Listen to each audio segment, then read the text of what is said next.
Take a little trip with me, I'm gonna take you home. Take a little history down this lane of memories. So let's raise another glass for the glorious past and the friends we have become. Yeah, 'cause little did we know the good times come and go, but the best is yet to come.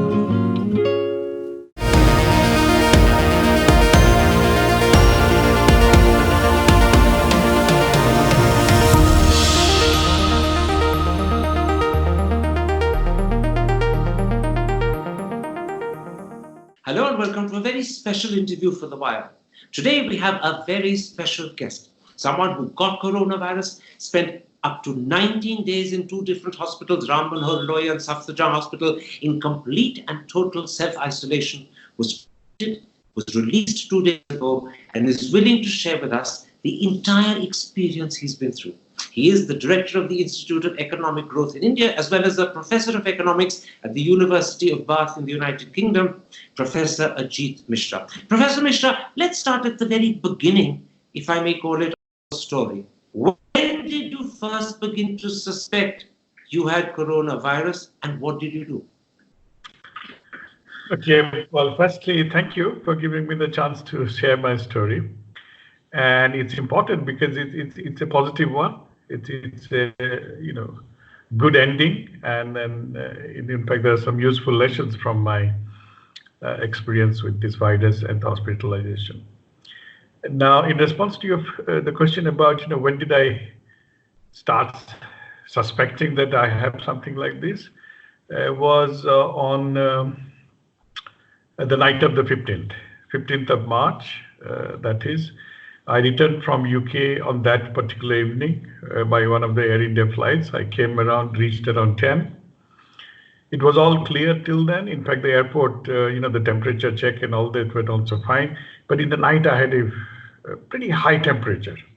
And that got the alarm bells ringing because, once you have something like this, I started thinking, I had a bit of a cough in Sheffield.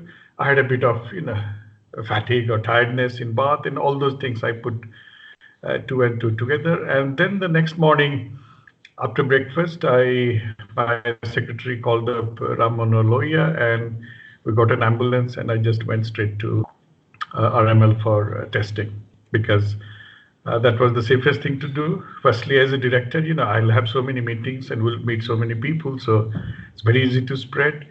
And my elderly parents are here staying with me, so that's the biggest risk. So I'm probably What happened when you arrived at RML? You said they sent an ambulance to take you. Yeah. What happened when you arrived there?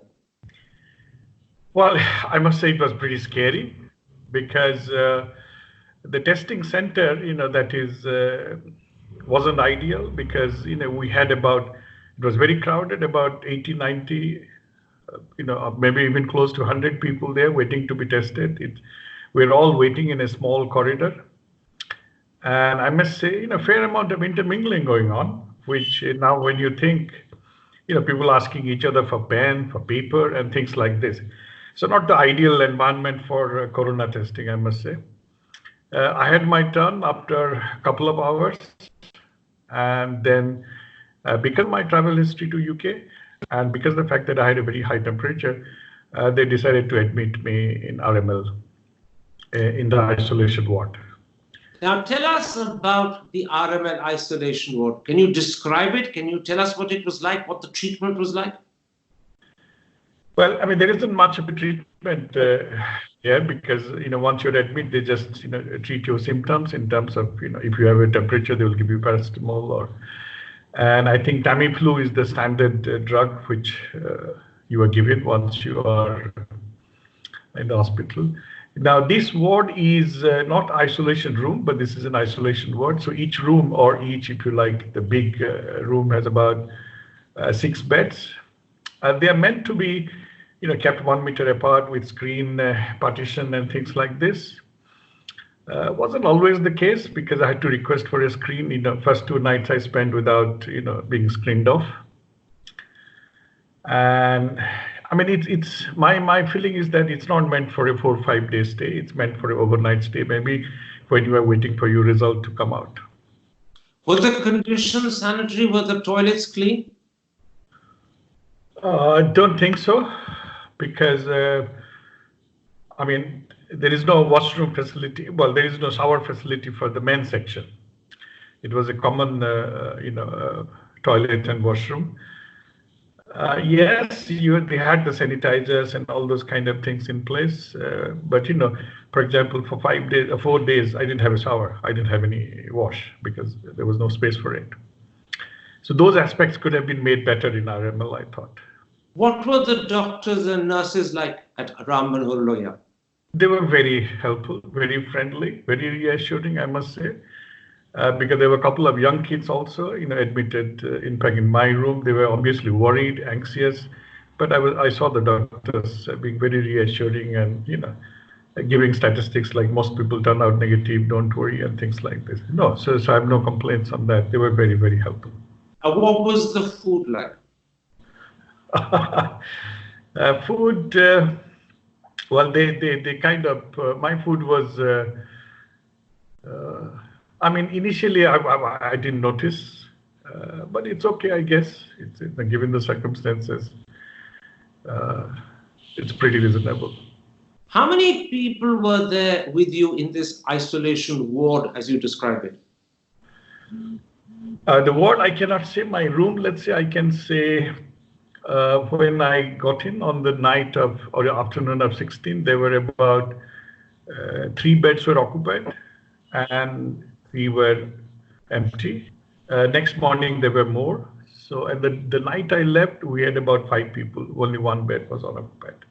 Now, I believe after 3 or 4 days at Ram Manohar Lohia, you were moved to Safdarjung. Why were you moved? And then I'll talk to you about Safdarjung after that. Yeah. Okay. So I guess the normal practice. So I tested positive, or my results came on 19th. Based on the sample which was taken on the 16th. So on 19th, around, shortly after 11:30, they informed me that I've tested positive, and that's when they moved me to Safdarjung Hospital. Were you in a room on your own in Safdarjung? Were you once again in a ward? What were the conditions in which you were kept? Okay, Safdarjung, I was on the 4th floor, so I don't know about the policy on other floors. But it's a completely isolation room. So I was in a room by myself, fairly biggish room. So you can walk about in the room. If you like, you can do your step running and step jogging also. Those kind of things. So it's a big room with the attached bath. Bath meaning shower and toilet. And I don't know, other floors might have sharing wards, but 4th floor was completely isolation rooms, with a window, which we were allowed to open to get some fresh air. How long were you at Safdarjung Hospital? Well, I was there on the 19th night, and I was discharged on 4th. So that's about 15 days. That's quite a long stay. When did your fever abate? Well, I had 2 spikes. So 15th night was my big fever, and then I would get fever on and off, but never so high. And during Safdarjung, so maybe around 21st, 22nd, I had my fever. I didn't have any more fever. What other symptoms other than fever did you show? Did you have breathing problems? Did you have a dry cough? I had a dry cough. In fact, now that I think of it, my dry cough was pretty old, because when I moved from my home to Heathrow in a late early morning National Express coach, I was having dry cough. But that I normally put it down to National Express. These coaches, they make it very hot, very warm. So I tend to cough in that, the dry cough, because it makes me feel dry. But that could have been part of this. So I had dry cough for quite some time, even when the temperature went up. But I didn't have other symptoms like diarrhea or chest pain or breathing difficulties. There were some days when there was a bit of chest tightness, but nothing that worried them. Now, as you said, the fever abated and disappeared on the 21st, which is 2 days after you reached Safdarjung Hospital. When did the other symptoms, like the dry cough, disappear? Dry cough also around the same time, maybe 2-3 days more. But then I continued to have a kind of, it's not a dry cough or it's not a sore throat, but it's a lumpiness in the throat. You always feel that there is something.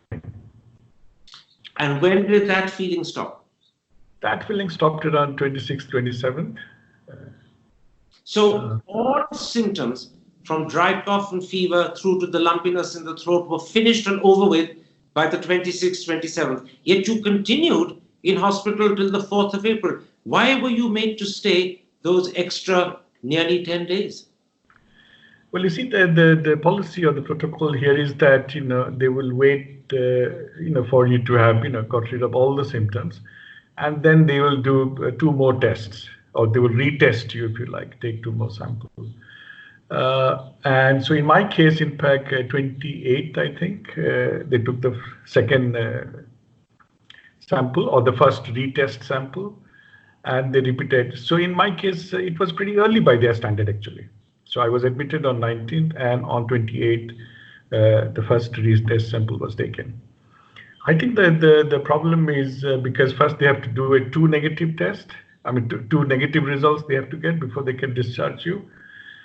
The problem, which is not within Safdarjung's control, I think, is because the tests are taking so much time. So it was the delay in the test results coming in that meant you were there till the 4th of April. Yeah. So they got the second test result on 3rd of April and they discharged me immediately. Now, you've told us already that at Safdarjung you had a room to yourself. It was a fairly biggish room. You had a toilet and a bathroom, and the shower worked, so you were able to shower. You also could do minimal exercise in the room because it was big enough. What was the general treatment you received from the doctors and nurses like? Safdarjung, I must say it's excellent. It's very good.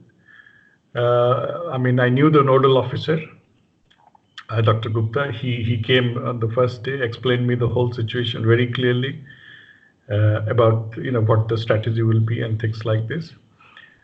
We have excellent nursing care in Safdarjung because the nurses would come visit you 4 times a day to check your temperature, blood pressure, and blood oxygen.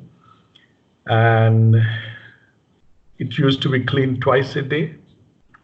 Maybe on some days it will be cleaned once, but it was kept very clean and hygienic.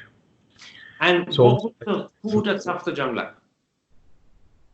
I must tell you, Karan, I started enjoying the food after a while. I used to play a game with my wife, so I would take a picture of whatever the food comes, and then after I finish eating, I'll send a picture saying that, look, I finished everything. And in fact, doctors were also always asking me whether my appetite is still there. Food is pretty decent, and I was put on a diabetic meal, so they were making sure that there is I won't receive any white rice. I will always have chapatis and in smaller quantities. In all this lockdown and things, they managed to give us papaya on some of the days. So you would get a nice glass of milk, a boiled egg, papaya. So the food was pretty good given the hospital. Was it essentially vegetarian, or is there a non-vegetarian option if one wants? The non-vegetarian option is essentially egg. Egg, okay. No meat at all. No meat or chicken. No. Now, you've been released from hospital on the 4th. Are you under home quarantine at the moment? And if so, for how long? I'm on the home quarantine till 15th of April. So I guess it's 2 weeks from the sample was taken or whatever. I'll have to check my discharge note. Yeah. You said that your elderly parents are with you in Delhi. During home quarantine, can you meet them, or do you have to be in separate rooms all the time? I'm in my room. I'm in my bed and study, my bathroom on one side. So that's it. It's a nicely constructed house, so it's separate. But I do talk to them. I put a mask and I keep my 1 meter distance from them. And I do go out to the garden also when there is nobody in the garden. But essentially, you have to keep your distance from your parents. Yes, that's right. My last question for this part, looking back on the time you spent in hospital, how do you evaluate the sort of care you got and the ability of the Indian healthcare system to respond to this crisis? Okay, the first one, the care at Safdarjung is extremely good, care and facilities both. Now, so there we may have an issue whether all other places where COVID patients are being treated, whether we can provide similar levels of care or not. So I might have been lucky, not just in being Safdarjung, but also being at a time when there is no big rush. When things will get crowded, we don't know how things will be. So that's the first one. And the second one, given that the tests are taking so much time, because we are always talking about tests being done on people who don't know whether they are positive or negative, but equally important is these negative results waiting. Because if there is a pressure on beds, you cannot keep somebody for almost a week to discharge just because the reports are coming in late. So we have to do something about speedier testing. I'm going to take a break at that point. Sorry, was I interrupting you? You were about to say something. No, that's correct. I'm going to take a break at that point. When I come back, I want to talk to you about the personal trauma, the tension that you must have suffered. Because as you said, you are alone in Delhi, but your wife and children are in Bath. This must have been traumatic for you as well as for them. I'd like to talk to you a little bit about that, because that also is something that deeply concerns people who are worried that if something happens like this to them, how will they respond personally? But first, a message from our sponsor, Glenn Levitt. Take a little trip with me, I'm gonna take you home. Take a little history Take a little down this lane of memories.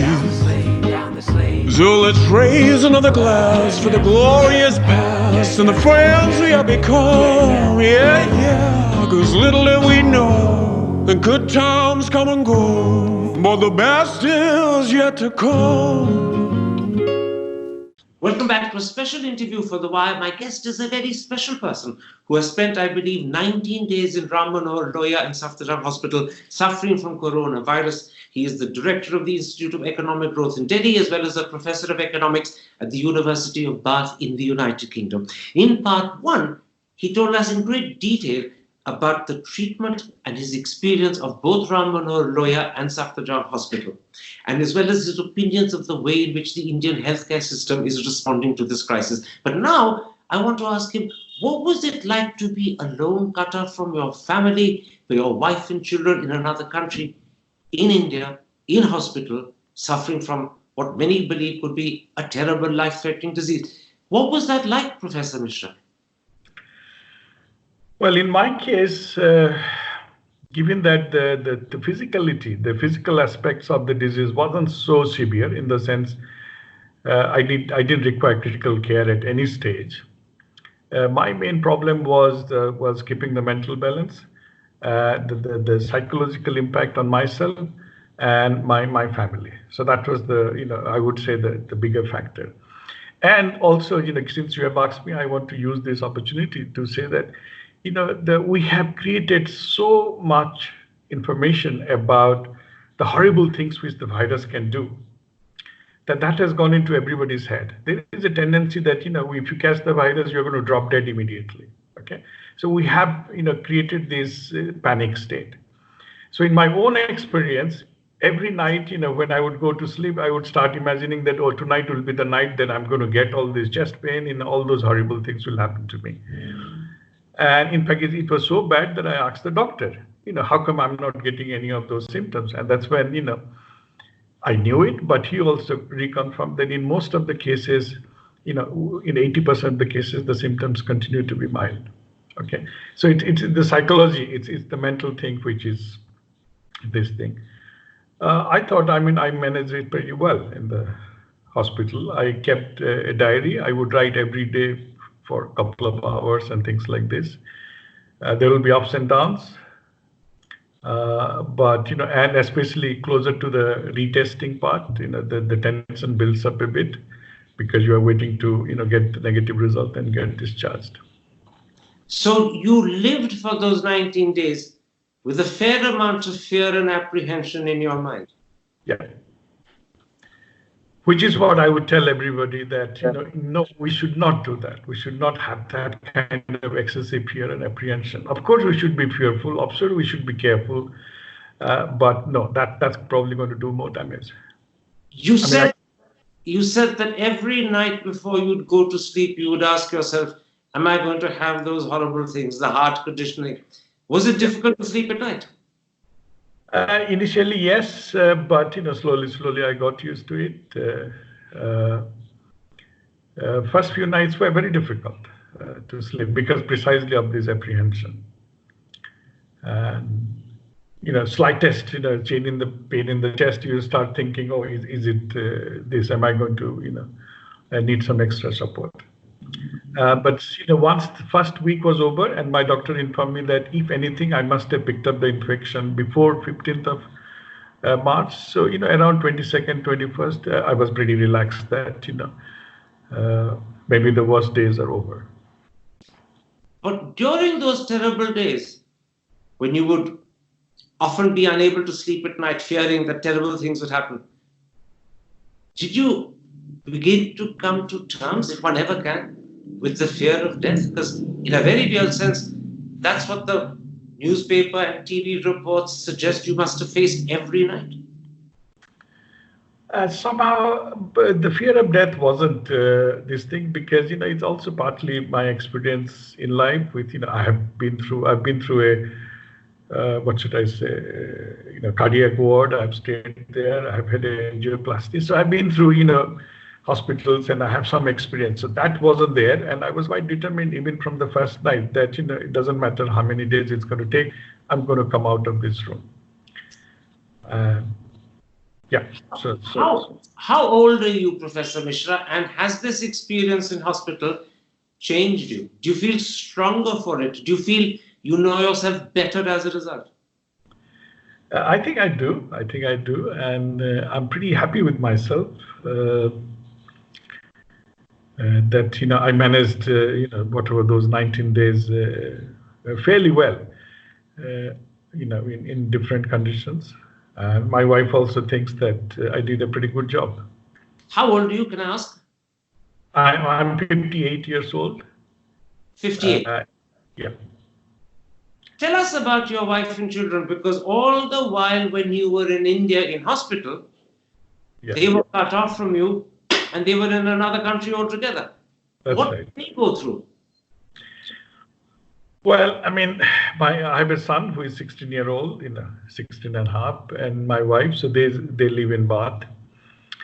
I think my wife also had the viral infection, this coronavirus, because we developed symptoms roughly at the same time, although she was self-isolating at home and she recovered pretty quickly. But after the recovery, her main worry was me in a hospital. And given my cardiac conditions and all that, obviously I'm considered a high-risk patient. So even in UK, I received letters being one of the vulnerable section and asking me not to step out. So that was her main worry. But in some sense, the time gap helps, because even in the middle of the night, if I can't sleep, I can always call and we can do Skyping, or we can do WhatsApp chatting. So we were constantly in touch.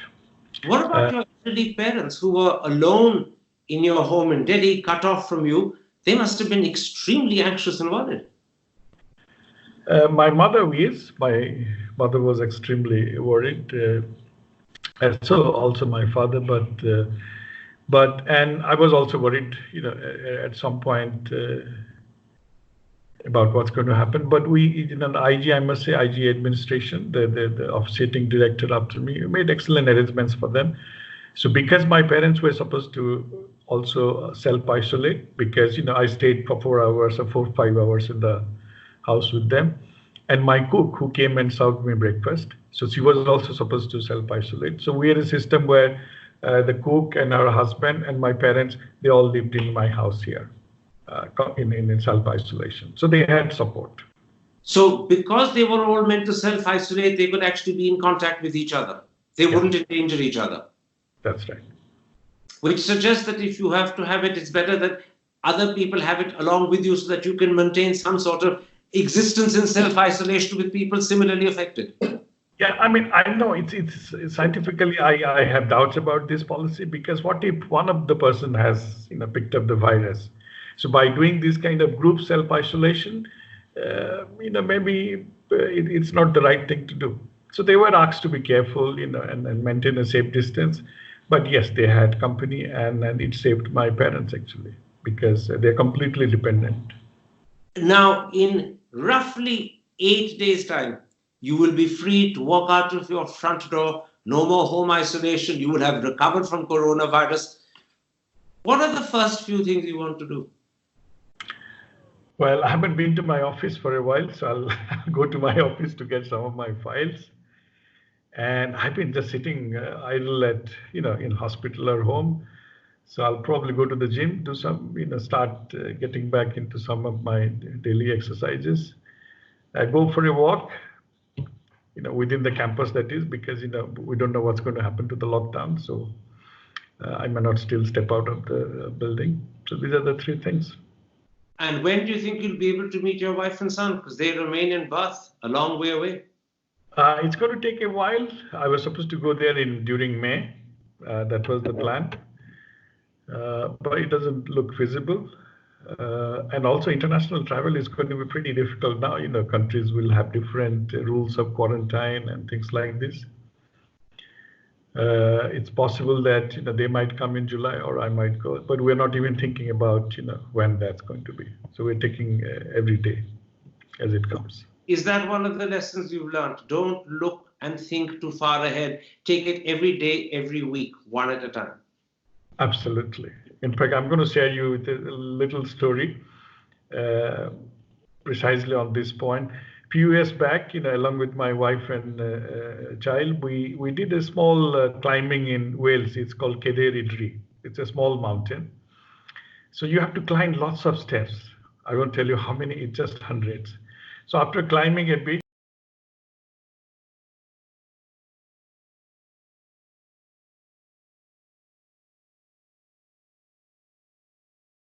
other people are coming down the steps.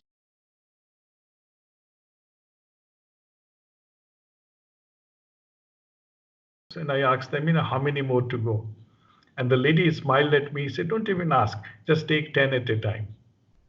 And I knew why she said that, because if